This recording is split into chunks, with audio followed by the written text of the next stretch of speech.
There's no sports league unlike it anywhere in the world, where cartoons and football come together. This is the United States Cartoon Football League, celebrating its 40th anniversary.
Greetings, cartoon and football fans, and especially fans of literary fiction.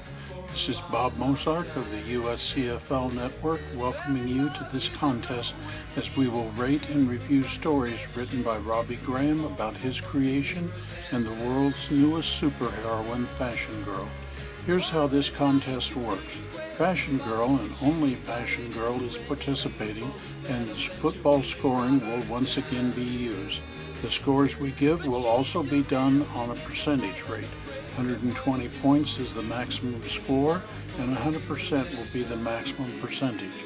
There will also be an excerpt courtesy of Alexa, the Amazon app. As we begin round 14, Fashion Girl has a cumulative score of 89 points out of a possible 104 and a percentage rate of 74.2%. This week, the story fills in the background of how the Style Chicks became the Archangels, how they got their powers, and what those powers were.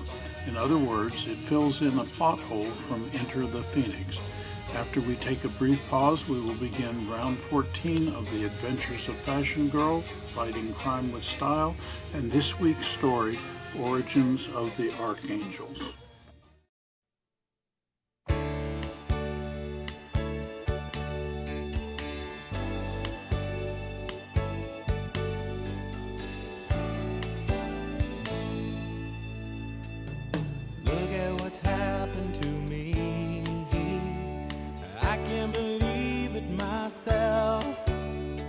Suddenly I'm up on top of the world.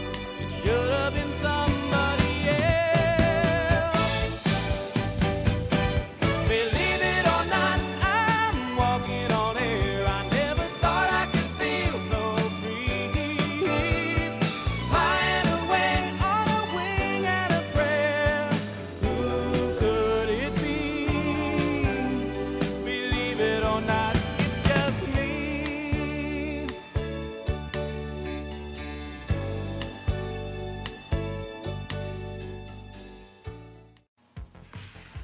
The Final Adventures of Fashion Girl, Book 7, The Origins of the Archangels, Chapter 1.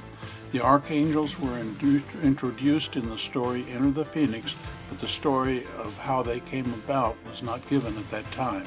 After the Miami Dolphin cheerleaders were rescued, Fashion Girl had a dinner with the Style Chicks, and they were joined by a man that introduced himself as Lou.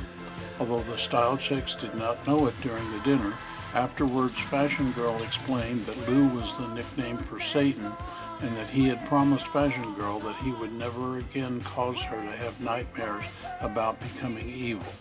However, Fashion Girl wanted to ready the Style Chicks to be able to face any threat. They all agreed to travel to Baton Rouge and train for their new lives at Casa Tiffany. Fashion Girl also invited Shira to join them because she had helped Fashion Girl's mother become the first Fashion Girl. Chapter 2. Fashion Girl explained to each of the Style Chicks which Archangel they would become and what new powers they would have. For example, each Archangel would now have the power of flight. Fashion Girl explained that Penny would give them their new powers by magic. Each Archangel received a new costume, and they all practiced switching back and forth into their new identities and practiced using their powers. During this time, Fashion Girl discovered that she was pregnant with her second child, which was the fulfillment of one of her deepest wishes. Chapter 3. While Fashion Girl suffers through her morning sickness, the new Archangels practice their new powers. Zara, who had not been with the original group of Archangels, joined them and got her new powers as well. Fashion Girl met with the new Archangels and explained that because their true identities were going to be kept secret, each of them would have to forego some of the sayings that they had as Style Chicks so that no one would be able to match them with the Archangels. Chapter 4. Fashion Girl and the Style Chicks traveled to New Orleans to celebrate their new lives. While enjoying the nightlife, a man named Percy tries to hit on the door, and after she roughs him up, the bar manager asks them to leave. Afterwards, at a restaurant, Percy comes forward to apologize and buys the group a bottle of wine to show his good intentions. The Style Chicks have enjoyed their night on the town and then return to Baton Rouge to continue their training. She-Ra opens a portal to return to her own dimension. We will now briefly pause before returning for the wrap-up and scoring. In the story Enter the Phoenix from the second book, I introduced the Archangels, upgraded versions of the Style Chicks. However, I didn't go into detail about just how the Archangels came to be. In other words, I didn't mention how Fashion Girl got the idea for this, or just how they prepared for their debut. This story should help answer the questions you might have about this. If you recall in Enter the Phoenix, Fashion Girl awoke from the nightmare she had about the evil Aldornia. Then she was called upon by the choreographer for the Miami Dolphins cheerleaders, for she agreed to help them out after 2 of their top cheerleaders were kidnapped. Fashion Girl asked Tiffany Penny Dillard and Sephora to help with the case. Fashion Girl and Sephora posed as cheerleaders. The case was solved after it was revealed that the choreographer was behind the kidnappings. After Fashion Girl made a statement to the media, she was confronted by Satan himself. He admitted to her that he was responsible for the nightmare she had. Fashion Girl was about to put him into the side of the stadium when he offered her to have dinner with him so he could explain further. Sephora snuck into the locker room of the Philadelphia Eagles and told them that she was a huge fan. The head coach was angry at first, but when Sephora revealed who she was, and that her brother was the ace pitcher for the Philadelphia Phillies, the head coach invited her to join the team after the game. At the same time, Fashion Girl along with Tiffany Penny and her boyfriend Dean Simpson joined Satan for dinner in which he asked to be called Lou. He explained that he wanted to see how Fashion Girl would be like if she were evil. When he saw how evil she became, he promised he would never do it again to anyone. He noticed that Fashion Girl had something on her mind. He asked the others to excuse him and Fashion Girl so he could find out what was eating at her. She confessed that she wanted to change 3 things about herself. 2 of the 3 things she wanted to do was to get the college education she missed out on. She wanted another child and discovered later on that she was pregnant. Of course, Lou didn't interfere with any of this. However, when Fashion Girl wanted to change about who she was, it was the idea of becoming a new heroine with a new name, new look, everything. Since Tiffany Penny and Sephora were already there, she wanted to tell them about her idea to create a new identity. This was how the idea for the Archangels was born. First, Fashion Girl came up with new names for everyone, and she shared it with the others. She said, "Okay ladies, what do you all think of these new names? Tiffany, you will be called Solara, the sun goddess. You will have the power to produce the sun itself to help light our way as well as make criminals hot under the collar. Penny, you will be called Nighthawk. Your magical abilities will become even more powerful. You will become one with all creatures of flight, and you will be able to interfere with the radar of any enemy aircraft. Sephora, you will be known as Whirlwind. You will literally blow people away by producing hurricanes or tornadoes at will. Plus, you will be able to freeze criminals in their tracks by simply blowing on them. She-Ra, as an Archangel, you will be known as Firebolt. You will not only possess your already awesome powers, but you will harness lightning. You can produce it to strike fear into our enemies. And I will be known as the Phoenix. I'm aware that there are already heroes and villains who use this name, but I will be a true Phoenix. I will be able to turn myself into fire as well as strike fire upon our enemies." Penny asked, "Those are great names, boss, but how will we get these powers?" Fashion Girl answered, "Funny you should ask. You will give us these new powers with your magic. You will become Nighthawk first so you can cast your magic on us." Tiffany asked, "What about how we'll look as Archangels?" Fashion Girl answered, "We will have new costumes made. They will be different, and yet they will look the same. Plus, we will all wear masks, and we'll all be able to fly too. Tiffany, give your boyfriend and Penny's time off because I also don't want them to know what we're doing for the time being. If there aren't any more questions, let's get started." Tiffany got her staff of maids to make costumes to Fashion Girl's specifications. For the first time ever, Fashion Girl was going to be a fashion designer. As she pointed out, each costume will look the same, but for Fashion Girl and She-Ra, their costumes will both be black. Tiffany's costume will be gold, while Penny's and Sephora's new costumes will be the same color. Fashion Girl chose form-fitting leather strapless dresses for all the costumes.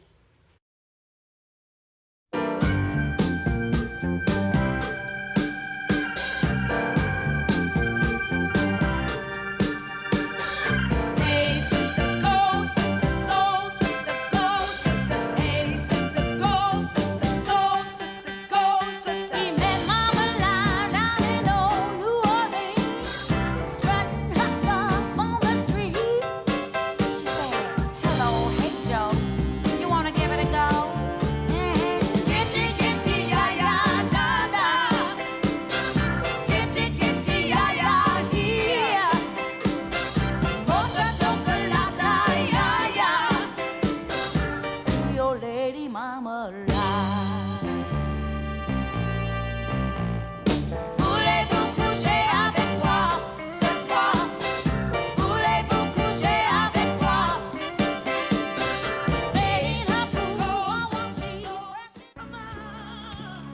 wrap up, this was an interesting story that explained how the Style Chicks became the Archangels. It had a crossover with one of the most important superheroines, She-Ra, who had helped the original Fashion Girl years ago. I give this story a 7. That brings the total number of points to 106, and the percentage score is now 88.3%. As always, viewers are invited to submit their own reviews and scores. The book, The Final Adventures of Fashion Girl by Robbie Graham, is available on Amazon.com. Tune in next week for the final Fashion Girl story review. And to remind, the new and 40th anniversary season of the USCFL started 2 weeks ago, so be on the lookout for upcoming postings about the exciting games. This is Bob Mozart of the USCFL Network signing off.